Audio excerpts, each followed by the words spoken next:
এটা খুবই দুর্ভাগ্যের বিষয় যে নিজের রাজ্যের মধ্যে এতদিন দেশে কাশ্মীর থেকে উদ্বাস্তু হয়ে হিন্দুরা সারা দেশে গেছিলেন।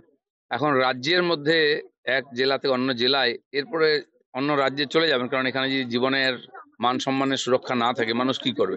মমতা ব্যানার্জি এখানে ওখানে যাচ্ছেন, ঘুরছেন, গল্প করছেন, উল্টো দিকে যাচ্ছেন, ইমামদের সঙ্গে দেখা করতে পারছেন না। আর এই ইমামরা যাদেরকে তাড়িয়ে দিয়েছে, ঘরহারা করেছে, তাদের সঙ্গে দেখা করার সুযোগ নেই ওনার কাছে। এমনকি মিডিয়াকে যেতে দিচ্ছে না, আমাদের লোকেদের ত্রাণ দিতে দিচ্ছে না।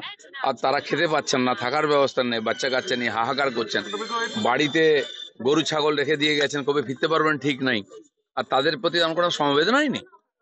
রাজ্যপাল এনসিডব্লিউ যারাই গেছে, যারা শরণার্থীরা রয়েছে তাদের সঙ্গে কথা বলার জন্য, তারা প্রত্যেকের কাছেই দাবি করছে যে বিএসএফ ক্যাম্প করতে হবে। মুখ্যমন্ত্রী কি এই রাজ্যের যারা হিন্দুদের রাজ্যপাল এর আগেও পীড়িতদের সঙ্গে দেখা করেছেন বিভিন্ন সময়, এবারও গেছেন, উনি ওনার দায়িত্ব পালন করেছেন, কিন্তু অ্যাডমিনিস্ট্রেশন যার হাতে আছে মমতা ব্যানার্জি, তার দিক থেকে কোনো সেরকম পদক্ষেপ দেখতে পাচ্ছি না। আজকে বিএসএফ, আমি যেদিন গন্ডগোল শুরু হয় 11 তারিখ জুম্মার সময়, আমি মালদা থেকে আসছিলাম, আমাকে পুলিশ আটকে ওখানেই একটা গেস্ট হাউসে দাঁড় বসিয়ে রাখে যে ক্লিয়ার হয়ে যাবে না। রাত 9টার পরে, 9:30 পরে ওখান থেকে বেরিয়েছে। ততক্ষণ 4টের পর থেকে আমার কাছে ফোন আসতে আরম্ভ করে, বিএসএফ চাই, বিএসএফ চাই। ধুলিয়ান, সাজির মোড়, ডাক বাংলো, যেখানে যেখানে হিংসা হয়েছে, শমশেরগঞ্জ, যে বিএসএফ পাঠান। আমি ডিআইজির সঙ্গে আমার পরিচয় ছিল, আগে দেখা করেছিলাম, দেখা করে পরিস্থিতি জানাতাম, আমি যেহেতু সেন্ট্রালের হোম স্ট্যান্ডিং কমিটিতে আমি ছিলাম। তো ওনাকে আমি ফোন করলাম যে এরকম ব্যাপার, এবং যে যে জায়গা থেকে ফোন আসছে আমি হোয়াটসঅ্যাপে সব নাম পাঠালাম, বলে হাম ভেজ রে হ্যাঁ। 6টার পরে ওখান থেকে বিএসএফ ঢোকে মালদার দিক থেকে, আস্তে আস্তে ক্লিয়ার করে।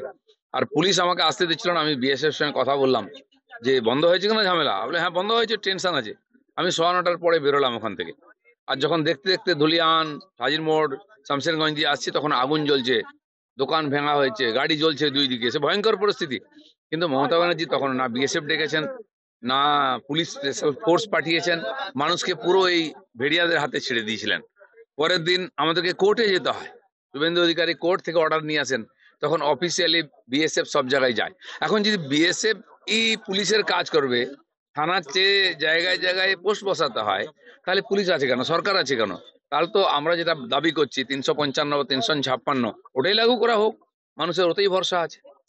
তিল করে যারা বাড়িঘর তৈরি করছে তাদের সেই বাড়িঘর ভেঙে দিচ্ছে, পুড়িয়ে দেওয়া হচ্ছে। হিন্দুদের বাঁচতে কি এবার এই মুহূর্তে অস্ত্র 11 তারিখ হিংসা হলো, 12 তারিখ হলো, 13 তারিখ সকালেও বেছে বেছে হিন্দুর দোকান পোড়ানো হয়েছে। আপনাদেরকে ঢুকতে দেওয়া হচ্ছে না, খবর আসছে না, আমাদের কাছে ফোন আসছে যে 4টে দোকানের মধ্যে একটা হিন্দুর দোকান ছিল, সেটাকেই বেছে পুড়িয়ে দেওয়া হয়েছে। এই যে চলছে সাম্প্রতিক হিংসা, হিন্দুরা কি অপরাধ করেছে? পুরো মুসলিম জিহাদিদেরকে ছেড়ে দেওয়া হয়েছে রাস্তায়, লুটপাট করে খাও, কেউ রোকটোক করছে না। আমরা দেখেছি ওই বাপ বেটাকে কি নৃশংসভাবে হত্যা করা হয়েছে, গোটা গায়ে, লোকে পশুকে হত্যা করে না, কুপিয়ে কুপিয়ে রাস্তায় তড়পাচ্ছে, গাতে জলের মতো রক্ত বেরিয়ে যাচ্ছে, মারা গেছে, কেউ বাঁচাবার জন্য নেই, ভয় পালিয়ে গেছে সবাই। কি চলছে এটা? এ তো সিরিয়াতে, আফগানিস্তানে, পাকিস্তানে এরকম হয় না। তারপরে মমতা ব্যানার্জি মানুষকে মিথ্যা কথা বলে শোক বাক্য দিচ্ছেন, নিজের গদি বাঁচাবার চেষ্টা করছেন।